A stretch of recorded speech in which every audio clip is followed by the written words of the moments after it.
So in the last session, we had a discussion about a few stories, like the real life stories, like how Babaji would get contact the people who are waiting for the soul lessons or getting connected to him or want to further move in the spiritual journey. So he had discussed about three different beautiful short stories, how he got connected to him and helped them. Few people, he directly instructed them to go with Kriya Yoga, and few people he made them to get into the spiritual path. So that was in the last session. So coming to today's wisdom part, let us start with a new chapter, that is cave adventures. So we all know, there is Babaji cave, right? So it was something, some experiences which the author of this book, Master Pallavi, she got in those caves. So she has described about that. So let us now start. There are many adventures that your life will engage you in, but there are few that will stay with you like an indelible mark on your soul. Babaji asked me to share such experiences with all of you. So Master Pallavi, she started telling the few of her adventures in the caves. She's telling once I went to a trip along with the Delhi team to Babaji's cave. The young masters from Delhi sat in chain meditation at Dwara Hut. I got an experience where I saw a huge wheel with three portions, out of which two portions were held by Babaji and Patriji respectively. The hands of all the divine masters who came down to visit Babaji's cave held the third portion of the wheel. In this vision, the hands of our beloved masters signified the contribution of energy flow on earth. So I would just like to share this picture, master, so that it would be easy for us to understand. One second.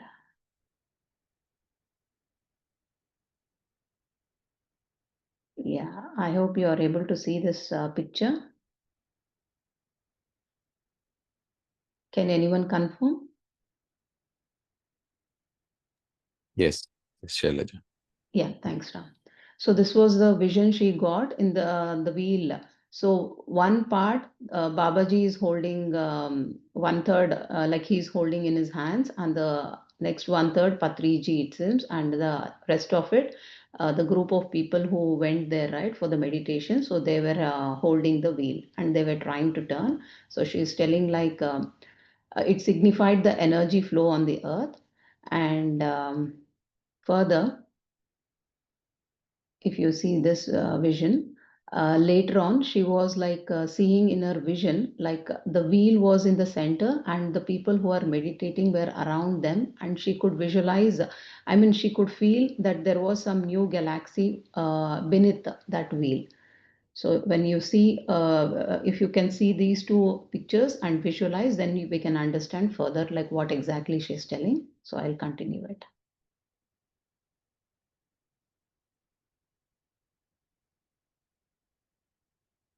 So then the vision shifted, and now Babaji and I were sitting facing each other. The people around me went deep in their meditation and released their astral bodies, which merged into Babaji's hair.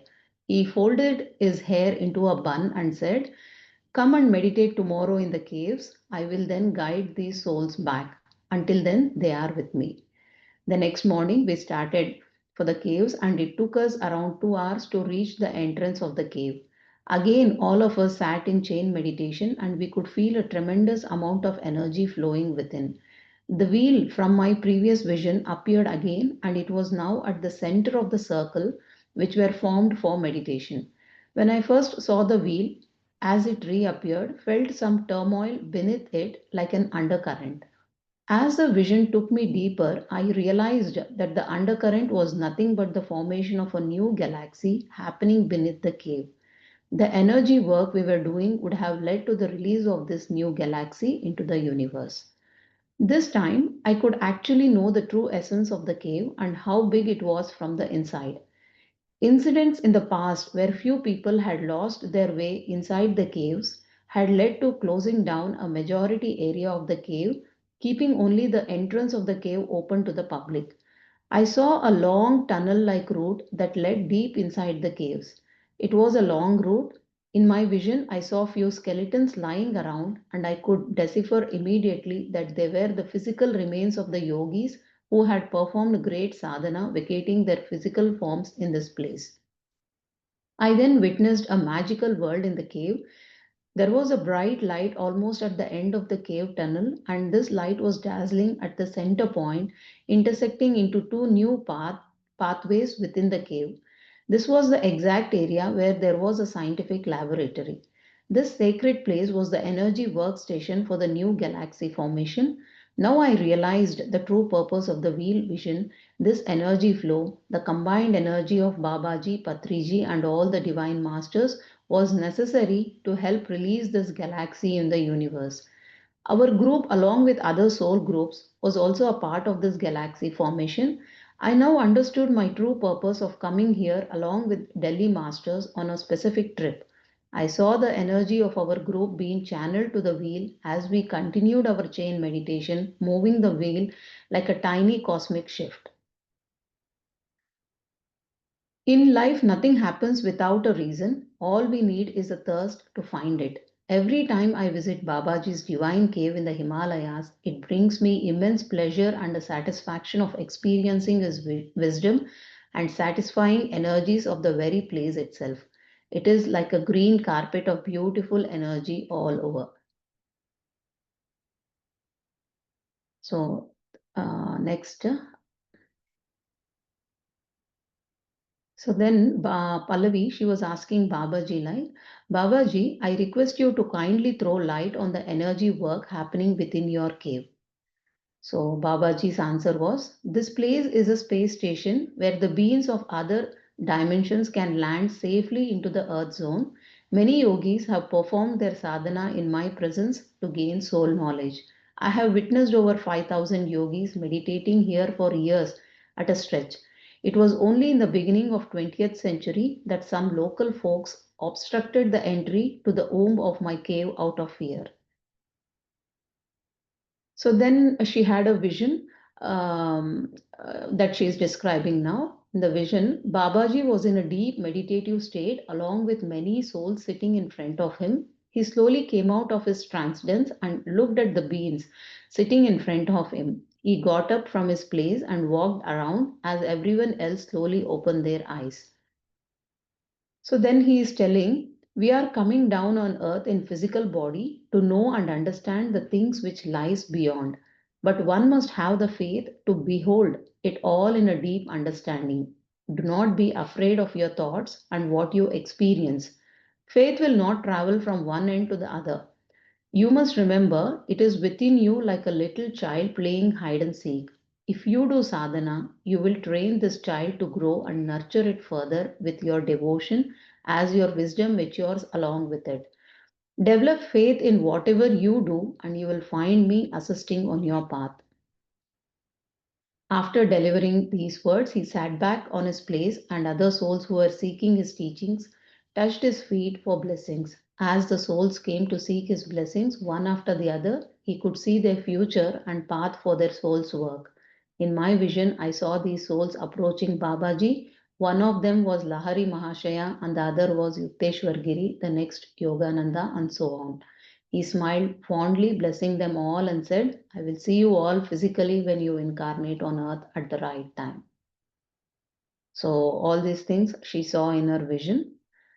So, this is the end of the chapter with so many unknown things that we got to know about the caves, especially like what Babaji was telling. It's like a space station, like where many people are doing their sadhana inside and gaining the soul knowledge with the help of Babaji. Such a great thing to know about all these things through our visions. I'm so thankful to Master Pallavi for sharing her experiences because through her and through this book, getting to know so many things and the importance of Babaji's caves. Wonderful things. Masters, like if anyone have done meditation in that place, and if you would like to share your experiences or any experiences related to Babaji, please unmute and share with us.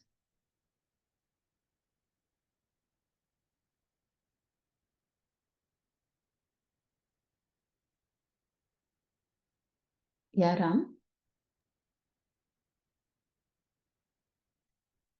Thanks a lot, Sailaja ji. Beautiful meditation. And you see, what we know is always very little. Whenever we are meditating together, we are doing or we are becoming part of greater energy works. And only if we know, we will be surprised, just like these experiences which Master Pallavi had shared. And you see, every place as well has its spiritual significance, energy significance. We happen to be at Babaji's caves, um, December or January 2021, 22. And it was amazing. The whole journey was unplanned. We just knew we have to go there, and that's it. We booked our flight. We were there, and every day was fully taken care. And we were four together and kind of backpackers, and very much surprised looking back at the whole trip, how beautifully everything was taken care, although nothing was planned. So many things went through there when we were there, beautiful meditations. However, in a nutshell, everyone have to visit such places, go there, meditate. There are multiple such energy spots where great yogis, great masters were there in the past, and their energy still is present there. So whenever you go to any place, look around and you will find very nearby places where such nice energy spots are available. And we have to experience those energies, visit there and meditate. And one such place, of course, is Babaji's cave, and many places in Himalayas, many places in India, even here in Germany, there are many such energy spots. So we all have to utilize those energy spots, because in the end, just like how Master Pallavi and Babaji said, the baby is inside playing hide and seek. When we sit into meditation, that baby grows, the wisdom grows, the awareness grows, the energy grows. So thank you, beautiful wisdom. Thank you. Thanks a lot, Ram, for sharing your experiences regarding the cave, and also, yeah, reminding us once again, like it's not only the caves, there are many spots all over the earth, like where we have to explore and meditate over that places. Thank you. And yeah, I would like to share one experience of mine.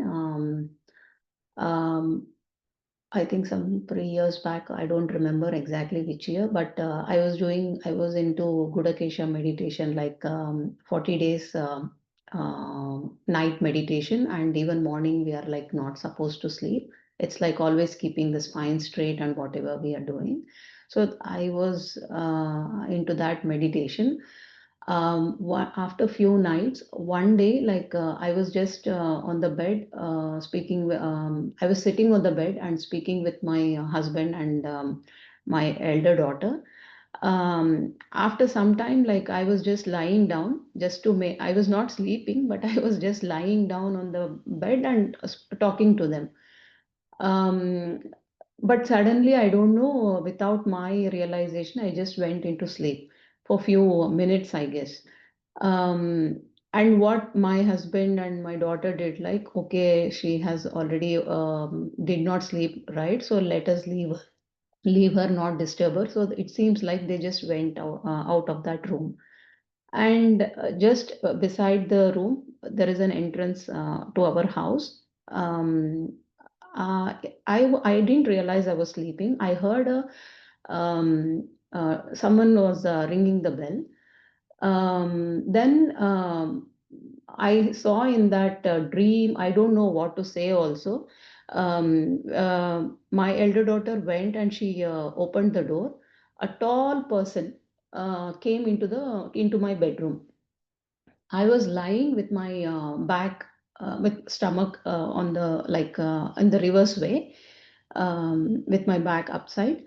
Um, Actually, my husband is also he's tall. I thought it was him because I could feel someone was standing near to me. So that person, he hit so hard with his hand on my back. I literally got so much angry. I thought it was my husband who came and he hit on my back. I was thinking in few, like in a split of second, I was so much angry and I was thinking, how can he hit me while I'm sleeping? How can he hit a person who is sleeping just to wake me up? This is not the way to wake a person, right? So I got really mad and I woke up and I started asking my husband, like, why did you hit me? Um, First of all, he's not in the room. I was like, he was in the hall. I went there and I was asking, why did you hit me? He told, like, when did I come into the room? I did not come. Then, hey, you hit me and you're lying. I was arguing with him. He's telling, no, I did not hit you. First of all, I did not come into the room. You were sleeping and I just came out. Then I asked my daughter, someone rang the bell, right? And it was you who opened the door. She told, Ma, no one has come. I did not open any door. I went like gone mad and it was completely in a blank state. I could feel it as if it was so much real because that person was so tall and I could feel his presence. So I did not see his face like who he was, but deep inside I felt it was like Babaji. After just after some time, then I really thanked him for giving such a beautiful experience. Maybe like all those nights I meditated and suddenly going into sleep, it was not right, or I don't know why he did gave such a beautiful experience to me. And this experience, it will remain with me for entire life, I guess. It was so nice of him. So I thought I would share with you. Yeah. Thank you, Nainaji.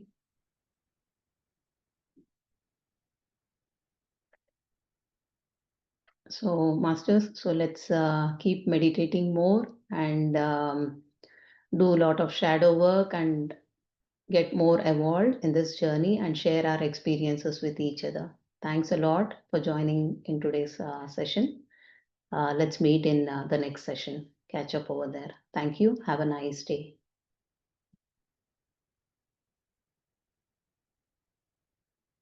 Thank you, Shailaja. Thank you.